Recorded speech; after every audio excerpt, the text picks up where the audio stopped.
Hey guys, so I'm literally just doing this impromptu.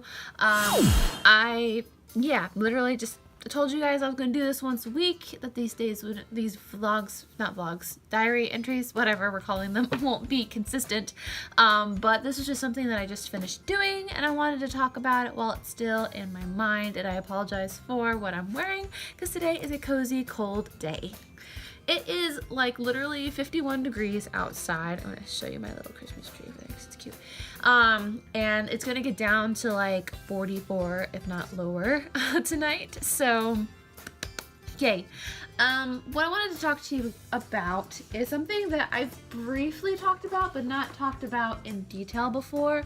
And I don't even know where oh my gosh, look at me. I pulled straight to it. Oh, I'm so proud of myself. Anyway, we are, what, 4 weeks? 4 weeks away-ish? Let me think about it. Let me look at this. Give me a second. Give me 1 second.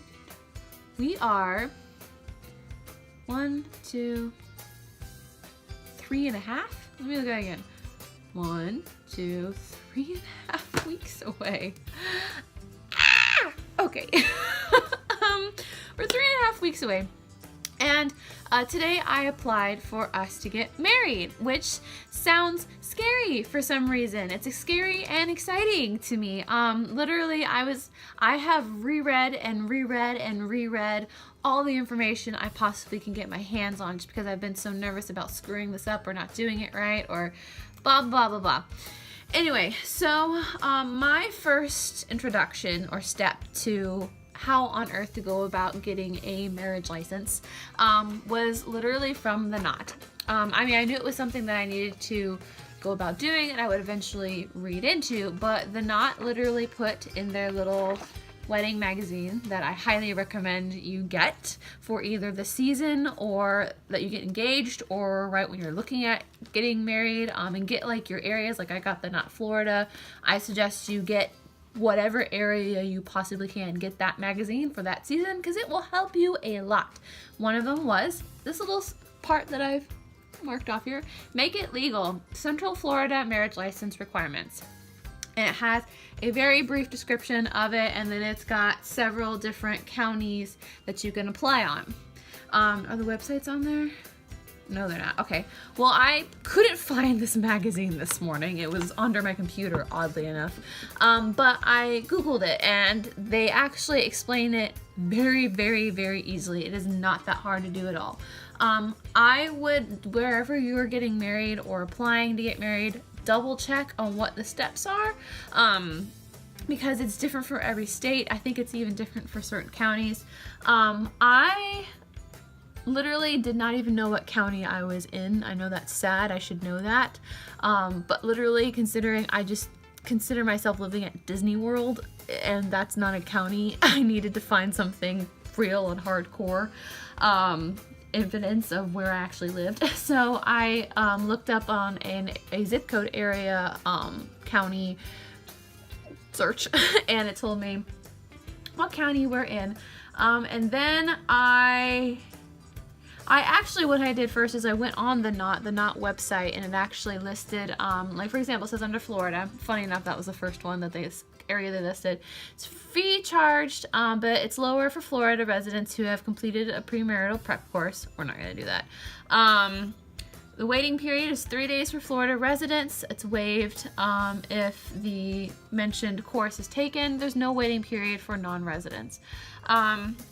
It's issued by county. Apply at any county clerk's office. I thought you had to go to the courthouse. You do not.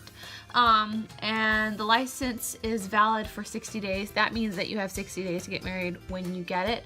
And then it says click here for general information and click here for clerk court offices by county. And so I clicked on that, and it told me how to apply. First steps in applying: save time online by applying using our e-marriage application. Complete the online application. You will receive a confirmation notice containing information about completing the application process. And then you can print your marriage license application and bring it to any of our 6 locations. Basically, you print out the application form, and then you can go in and hand it in immediately, or you can digitally fill it out and then complete the process actually at the office, because you actually have to be together in front of them to prove, hey, I'm marrying this person. And so I filled out the information just because I wanted to save some time, and I literally checked the information for me, because I filled out my information, and the information was like where I was born, the year my date of birth, where I live now, the address that the license will be sent to, and that's about it. It wasn't really a whole lot, and I filled out mine, I filled out his, and then that was it. It said, would you like to review it? I reviewed it a couple times, and then I submitted it. Then I got an email and then a confirmation number, both via email and on the screen.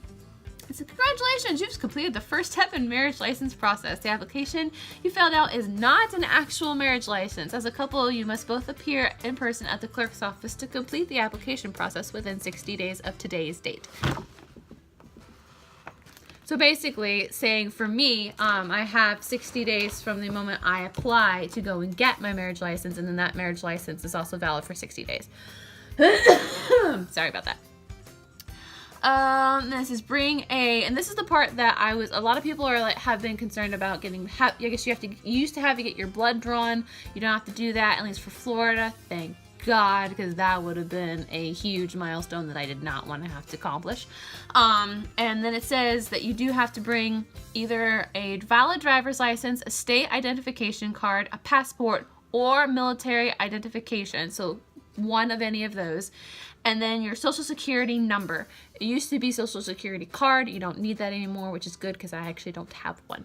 And then it said you bring them to any of the 6 locations, which just by glancing at this list, it has all the street names and where they are. I'm like, I know at least where half of those are. I recognize the street names. And then I even wrote down or searched how far each one of them was, giving them each numbers. The farthest one is 40 minutes away. The closest one is 25 minutes away, which it's technically 15 miles, but it just takes forever to get anywhere. And yeah, then it says the waiting period to be married. There's a 3-day waiting period for couples who are residents of Florida. So basically, after we get the marriage license, we can't get married until 3 days. And then it said something about if you're not residents, then there is no waiting period, I guess. The fee, if you take the course, the marital course, is $61. If you don't take it, it's $86. I read that it was actually $93 somewhere. It's a marital license. This is a big, serious thing. As long as it's not over $100, that's fine. And then of course it lists if you're underage, you need a parental supervisor. And then forms of payment, cash, money order, cash or check, MasterCard, Visa, Discovery, American Express, the whole shebang. And it's literally that easy. What else do I have to say? And that's literally it. I would double check on where your county is, and then where to actually get married, because like I said, I thought I was in Orange County, the Orange Bird. I'm actually in Brevard County. First time hearing that. But maybe I'm not. I don't even know. So just keep that in mind. That's all that I have to say right now. My mom is coming this week with my brother, and apparently my dad is also coming this weekend, which is also very exciting because I thought he wasn't coming until next week. But that's fine. More time for the family to be together. And so that'll be cool. I'll be probably next week posting a more detailed one of these, because we'll actually be going through the table designs and decorations, which you guys haven't seen yet. And yeah, I'm really excited for my family to be here and get to show them Florida. They haven't actually had a legitimate Disney vacation in well over like 2 years. So actually, even my mom, the last time she was here, I've mentioned before, it was like not this April, but the April before that, and it was before Disney Springs opened. So that's the first thing we're doing. Anyway, I'm rambling now. Thank you guys so much for watching, and stay tuned for more Bridal Diaries. Like I said, just over a couple weeks left.